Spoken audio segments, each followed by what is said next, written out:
What's up, everybody? This is Dr. Evil Genius back with part 2 of my two-part miniseries entitled Onwards and Upwards. In part 1, I covered the recent release of Call of Duty Ghosts, and in part 2, I'm covering the recent release of the PlayStation 4, or the PS4. First, a little bit about the gameplay. This was a free-for-all at Octane. I was running the Akimbo 44 Magnums with ACOG scope, chasing after the Clueless patch. I really want this patch bad, so I was running this class. The perks I was running were Marathon, Steady Aim, Dead Silence, Sit Rep, and Extra Attachment.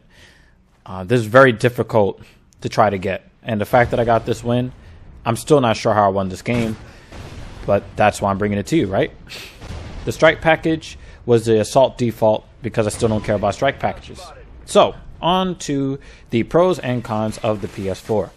The first thing I could tell you is that the system is a very snappy system. It runs very smoothly, very, very limited lag, if any at all.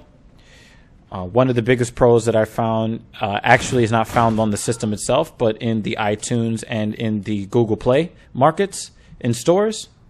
The PlayStation app is a great companion to the PS4, which offers extended functionality where you can access your profile, you can turn on and off your PlayStation 4, you can add and subtract people from your friends list, you can receive and reply to messages from your PSN account.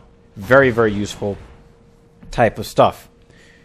I like the second screen feature, which removes the need to use the on-screen keyboard, which still sucks on the PlayStation 4.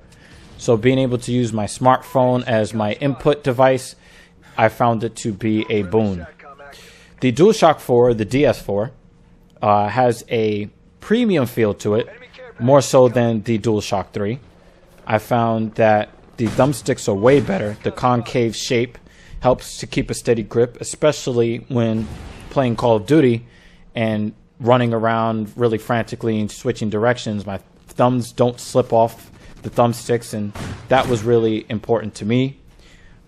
As far as the L2 and R2 triggers, I don't really see where it was really that better for me. They're shaped really nicely, but I could not really fire my semi-automatic weapons with the speed that I could with the top bumpers, so I went back to the DualShock 3 layout and use the top bumpers to pull the trigger. So I can't really say that the triggers are better or worse. I just could not get used to them, and I wasn't going to risk having bad games and bad scores to test that out. Maybe I'll do that when I'm just messing around on a BS account or something like that. The touchpad took a little time to adjust to, since it replaces the select button, at least as far as Call of Duty Ghosts is concerned. And the option button replaces the start button pretty much everywhere that I've seen, even when playing NBA 2K14. The games that I play really don't incorporate it that much, so the jury's still out on that. But overall, the feel of the controller is better, but still somewhat familiar to the DualShock 3. I noticed that I don't have as much hand cramping and fatigue as I did using the DualShock 3. It's much more comfortable to use in extended gameplays. The 3.5mm headset jack, I feel that for once it's not one of those proprietary type of deals. You can use basically any pair of earbuds to listen to game audio, and if your earbuds or your headphones have a microphone in line, you can use it to do the chat as well. I found that it works really well. I use the Apple headphones. I use the Samsung headphones that come with the Samsung devices. It sounds great no matter what you're using, and the audio, the voice, it works well. So it's very simple. I had a good time using it. And the fact that you can put all of the game audio into your headphones or your earbuds means that you don't have to disturb people around you, unless you're a rage gamer like myself. That won't save them from you screaming at the TV like I do when I'm playing. But obviously, it's a good thing to have, especially if you're playing late at night, if you have kids or babies that need to sleep, or whatever your situation is, you know, roommates, wife, kids, whatever. You don't have to disturb them when you're playing the game. And that's only really if you can shut the fuck up, which I seem to not be able to do. I like that, like other USB powered gadgets, the DualShock 4 can be charged after game sessions without having to leave the console powered on, as long as the PS4 is powered down to standby mode. The friends list expanded to 2,000 from 100 in the days of the PS3. That virtually eliminates having to delete friends due to the lack of available slots, so they know if they've been deleted, it was because they were douchebag. The cross-game party chat is fun, even tactically useful. If you add your party to your list of friends and initiate the chat from the system level, rival players and other parties can't hear your communications, and their voices are instantly muted since the system level chat trumps the in-game chat. The share button on the DS4. You can stream gameplay to Twitch, create screenshots, and record up to 15 minutes of gameplay. Useful for those who believe sharing is caring. Now, I have little use for the PS4's game capture since I use the Elgato, and I don't care for screenshots because I can't port them to platforms that I care about. That leaves the Twitch streaming.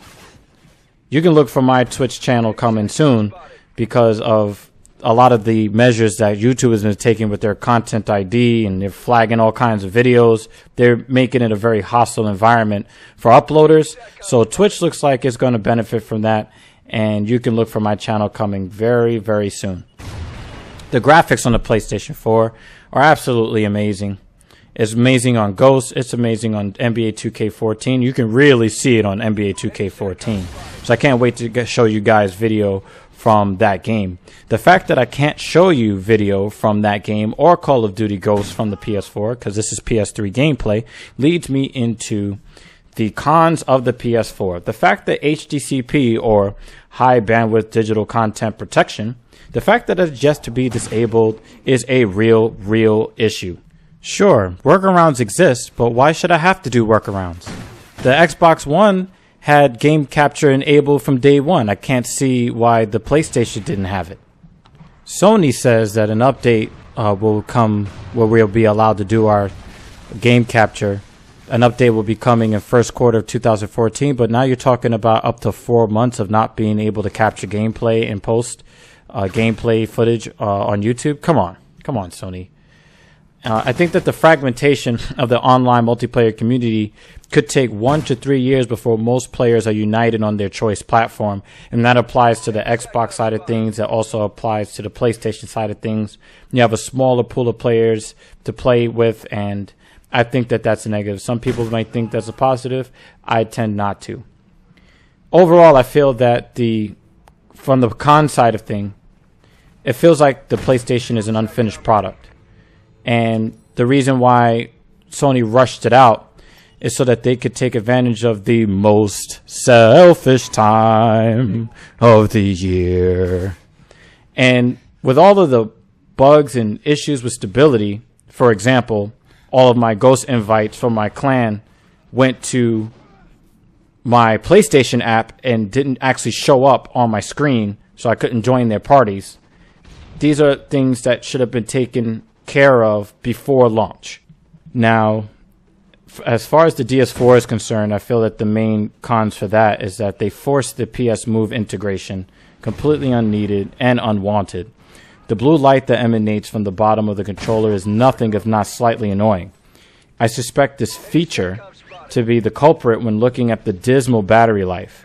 With the DualShock 3, I could seemingly go forever between mandatory charges. With the DualShock 4, it seems like it needs to be charged constantly, which is a clear negative, especially for people who sit outside the range of most micro USB cables to enjoy extended gameplay. It's not a major issue for me personally because I play at my video editing workstation on a computer monitor, but I'm sure this will be an issue for many PS4 owners. All in all, I think it's a solid release from Sony. It definitely has staying power. It will last 10 years. Definitely more pros than cons. If you like the games available today, get it when it's available because it's sold out in many places. If you're not into the launch titles, hold off and wait until this cake is fully baked.